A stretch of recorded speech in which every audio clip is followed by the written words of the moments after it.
Hey everyone, welcome to Wealth Redefined. I'm your host, Michael Reynolds, independent financial advisor and owner of Elevation Financial. Thanks as always for being here. I am glad you are a listener. I really am. Thank you. It means a lot. So today I'm going to talk about 5 reasons to choose a solo 401k instead of a SEP. So this is pretty nitty-gritty, pretty detailed, pretty specific. I've talked about solo 401k plans before. I've kind of unpacked them a bit. I've done some comparisons. So it's been a topic on my podcast in the past, but I'm going to dig specifically into one thing, and that is the comparison of solo 401k versus SEP and why you might choose a solo 401k versus a SEP. So first, what are they? I'll kind of back up and give you definitions. So a solo 401k, as you may have heard in a previous episode of the show, is a kind of a miniature 401k plan just for you as a business owner. So we've all heard of solo 401k plans in a corporate setting. If you have kind of a regular W-2 job at a bigger company, you likely have a 401k plan.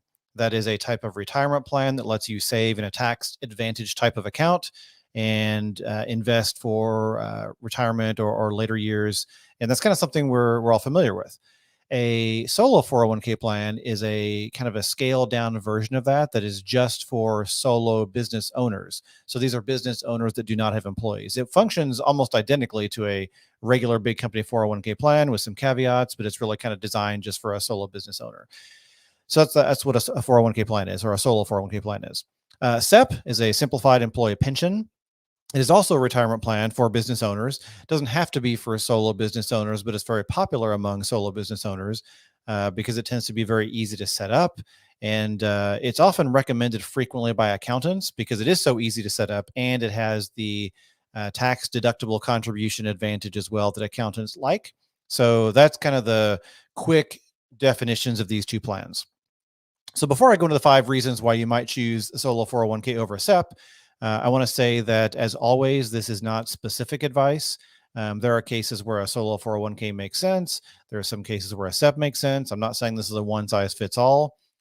So be sure and talk to a professional that is working with you individually to get specific advice for you. This is strictly educational. So often I find that there are some very good reasons to choose a solo 401k over a SEP. And what I find is that oftentimes accountants, again, they love to recommend a SEP because SEPs are easy to set up. They're really low maintenance. And they also have the pre-tax kind of tax deductible contribution, which accountants like because their job is to save you on taxes right now for this tax year. So that kind of checks all the boxes for them, and they like to recommend SEPs. They don't as often, in my experience, recommend solo 401k plans. And I'll kind of dig into why here. So let's talk about the 5 reasons, in my opinion, to choose a solo 401k plan over a SEP. Reason number 1, the Roth option. A SEP does not have a Roth option. SEPs are strictly pre-tax. So with a SEP, you can save I'll say the same amounts of money as a solo 401k, but there's some caveats, and that's one of the reasons we're going to dig into. But overall, it's pretty similar in terms of how much you can save. The money you save into a SEP is always pre-tax. It is always tax deductible. There is no Roth option.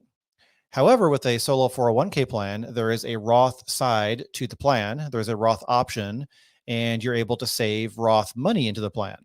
Now, why is that important? Well, just to kind of recap a primer on Roth versus traditional.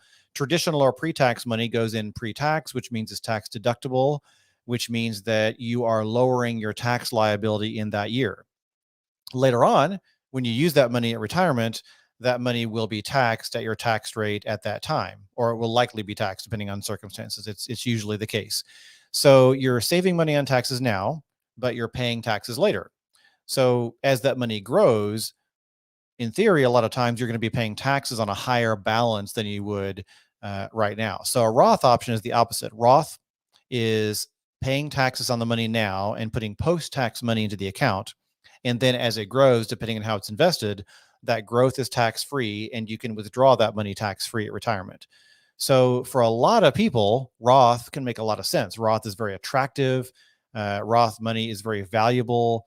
That tax-free growth and tax-free withdrawal benefit is really attractive. And so we like that a lot of times. So having the Roth option is really valuable. Again, a SEP does not have a Roth option. a solo 401k, depending on who the custodian is, where it's set up, often will have a Roth option, and the plan itself is designed to have a Roth option. So that is reason number one why I often say that's a good reason to choose a solo 401k plan over a SEP. That Roth option is very valuable. Next, number two, you can typically or often save more into a solo 401k as opposed to a SEP. And here is why. So I'll kind of dig into some specifics here and try to illustrate in simplified terms how this works. So the maximum SEP IRA, by the way, SEP is an IRA. For short, it's SEP, Simplified Employee Pension, but the individual account you have into the SEP is actually a SEP IRA. So the maximum SEP IRA contribution is the lesser of 25% of adjusted net earnings, or 58,000 total for the year 2021. So accounting for exemptions, this works out to be about 20% of earnings for self-employed individuals. This means if you're a sole proprietorship or a single member LLC, you can basically put about 20% of earnings into your SEP. So that means a self-employed person, under 50 in this case, with an annual net profit of $100,000 could contribute a total of about $18,000, a little over $18,000 into your SEP. So there's no employee contribution allowed in a SEP. It's all strictly business contribution. So the solo 401k, by contrast, has both the employee and employer option. So the solo 401k has the employee option, which gives you another conduit in which to save. So again, using the under 50 example here, which we'll get to that in a minute, the age 50 kind of break point, but let's say we're under 50, just kind of keep it simple. So as an employee with a solo 401k plan, you can contribute up to $19,500 per year, assuming you made that much in compensation. But on top of that, the employer can contribute that 25% of adjusted income for a maximum contribution, again, of $58,000 in 2021. So in the hypothetical example, in the $100,000 net income example, someone making $100,000 in annual net profit could make a total contribution of $38,087 into the solo 401k plan when you combine the employee option with the employer side of it. So 19,500 of that is the employee deferral, while the rest, the 18,587, is the employer contribution. So you have the way it's kind of segmented and bracketed means you can often save more into your solo 401k over the SEP. Now, on top of that, this leads us to point number three, the third reason why you might choose a solo 401k over a SEP, which is catch-up contributions. So in the example we gave, we were talking about age under 50. If you're over 50 with a solo 401k plan, you can add a catch-up contribution of an additional $6,500 in the year 2021, as of this airing.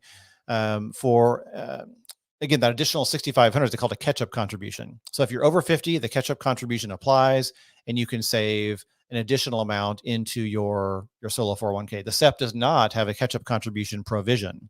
So that's a third reason why a solo 401k might make more sense over a SEP, is that catch-up contribution when you reach age 50 and over. That can be very valuable to save even more into the plan. Reason number four, 401k loans. So the SEP does not have a loan option. A solo 401k, much like a standard 401k, has the option to take out a loan against it. Now, if you know me at all, you know that I'm not crazy about loans or debt. I'm not crazy about debt. I'm not a big fan.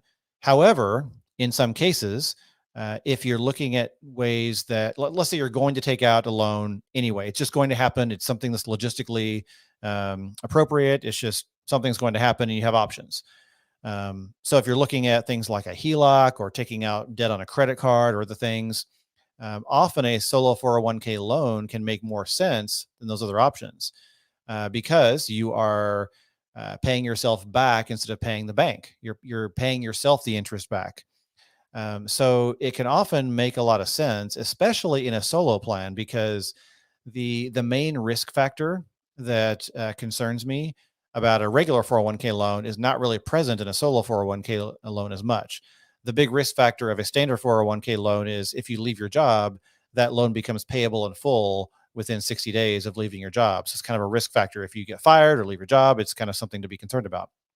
With a solo 401k, I mean, it's your own company. So in theory, you're not getting fired from it. So that risk is not quite there as much as it would normally be. So The solo 401k, again, reason number 4, the solo 401k loan is a nice option that can be very appropriate in many cases and give you some more options for borrowing if borrowing is a necessity. So number 4 is that solo 401k loan option is nice. The SEP does not offer that.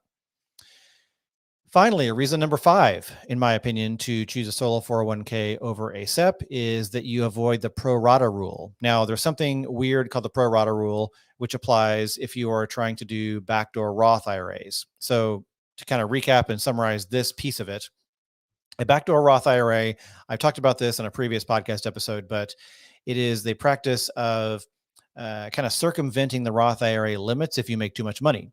So if you make over a certain amount of money, you phase out of the Roth IRA contribution option directly. You're not allowed to contribute directly. So what people often do, which is legal, is you do what's called a backdoor Roth, which means you contribute money to a traditional IRA, then turn around and roll it or convert it over to a Roth. So you make a non-deductible contribution to your IRA, convert it to a Roth. You've done a backdoor Roth contribution and got that money into a Roth IRA, circumventing the income limits. The caveat to that is if you have money sitting in a traditional IRA in your name at the time of doing that, that will trigger the pro rata rule, which causes all sorts of tax complexities to track and makes some of the Roth contribution no longer Roth. And it's just extremely complicated. So we don't want to do it typically. In my opinion, it's not worth doing. So if you have money in a SEP IRA, this counts against the pro rata rule. So that SEP IRA contribution will trigger that pro rata issue and make it impractical to do a backdoor Roth contribution. However, if you have pre-tax money sitting in your solo 401k, that does not count against the pro rata rule, and your backdoor Roth contributions are free and clear, assuming you have no other money sitting in a traditional IRA. So that would be reason number 5 to choose a solo 401k over a SEP.